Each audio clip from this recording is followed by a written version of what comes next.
नमस्कार, बहुत बहुत स्वागत करते हैं न्यूज 21 में आप सबका। मैं हूं आपके साथ ऋतिका पांडे। खबर फलौदी से देख रहे हैं। इस बीच आपको बता दें, फलौदी जिले की पंचायत समिति आओ के अंतर्गत आने वाली ग्राम पंचायत उदयनगर इन दिनों अपने विकास कार्यों को लेकर काफी चर्चा में है। जी हां, ग्राम पंचायत की सरपंच कमला चौधरी के प्रतिनिधि नारायण सिंह मायला ने हाल में ही न्यूज 21 के संवाददाता किशन सोलंकी के साथ एक विशेष बातचीत में ग्राम पंचायत में हुए कार्यों पर विस्तार से जानकारी दी है। मायला ने बताया है कि जनता ने उन पर जो भरोसा जताया है, उन्होंने उसे कभी टूटने नहीं देने का वादा किया है। उन्होंने ग्राम पंचायत के समग्र विकास को अपनी प्राथमिकता में रखा है। बातचीत के दौरान मायला ने बताया है कि सरपंच कमला चौधरी ने ग्राम पंचायत के विकास के लिए बड़ा कदम उठाते हुए पंचायत भवन के लिए अपनी निजी भूमि पंचायत को दान दी है। जी हाँ, बड़ा कदम है, जहां शिक्षा, पानी, बिजली और सड़कों के विकास कार्यों में सरपंच कमला चौधरी ने किसी भी प्रकार की कमी नहीं रहने दी है।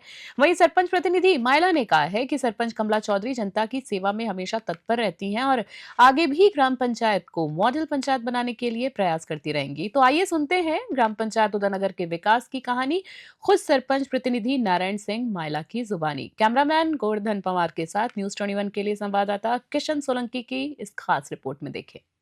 देख रहे हैं न्यूज 21। मैं आपके साथ किशन सोलंकी। आज हम पहुंचे हैं ग्राम पंचायत उदयनगर के जो वर्तमान सरपंच है श्रीमती कमला जी चौधरी और उनके जो प्रतिनिधि है नारायण सिंह जी मायला, उनसे हम रूबरू होंगे और बातचीत करेंगे। जैसे ग्राम पंचायत के मुद्दों के विकास की बात करें तो जैसे धरातल पे पेयजल है, शिक्षा है, रोडें हैं, उन मुद्दों पर बात करेंगे और जानकारी लेंगे कि ग्राम पंचायत में इनके कार्यकाल के अंदर क्या क्या विकास हुआ है और किन किन मुद्दों का समाधान किया इन्होंने।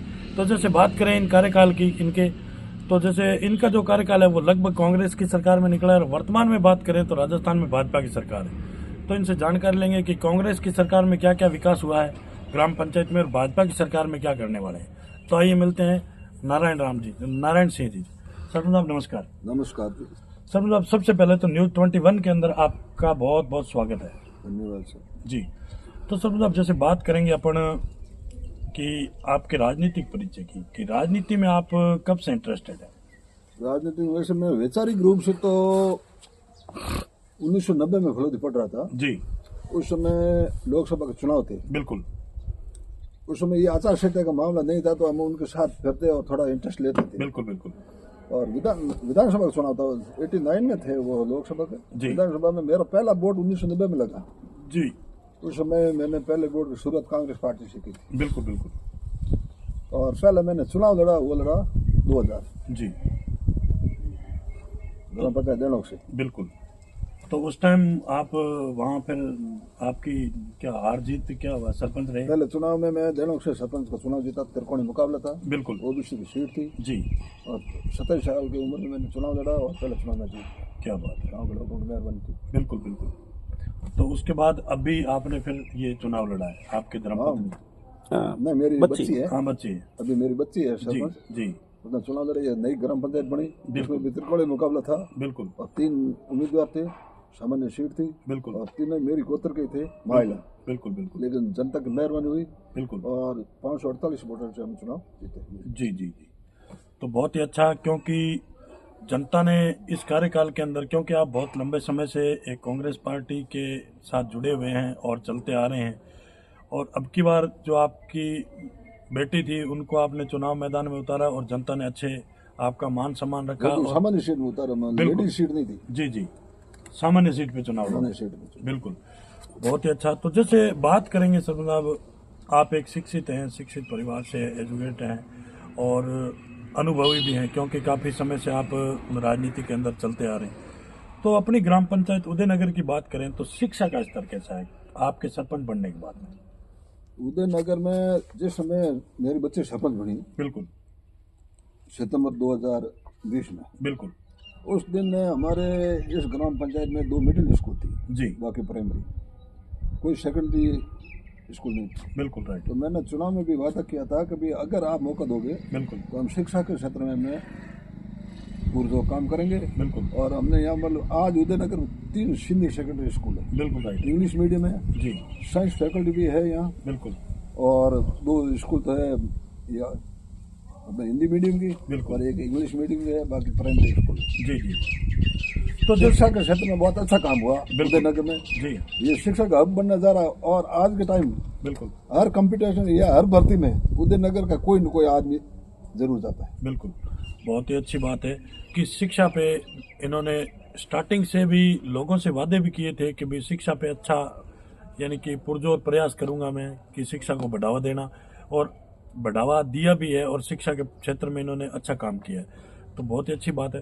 तो सरपंच साहब जैसे बात करेंगे नरेगा की, नरेगा एक केंद्र सरकार की योजना है, तो नरेगा के अंदर लोगों को रोजगार कितना मिला आपके कार्यकाल में? नरेगा में मेरे कार्यकाल में बहुत अच्छा रोजगार मिला जी।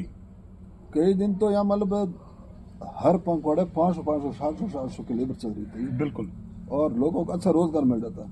लेकिन अभी पिछले साल 1.5 साल 2 साल से जी ये नरेगा तो बिल्कुल नगण्य हो गई। बिल्कुल बिल्कुल लोगों को कोई रोजगार के साधन नहीं, लोगों को दूर जाना पड़ता है, मजदूरी के लिए बाहर जाना पड़ता है। बिल्कुल राइट है। और ये सरकार आने के बाद में मजदूरों और किसानों के प्रति कोई भी काम नहीं हो रहा। बिल्कुल।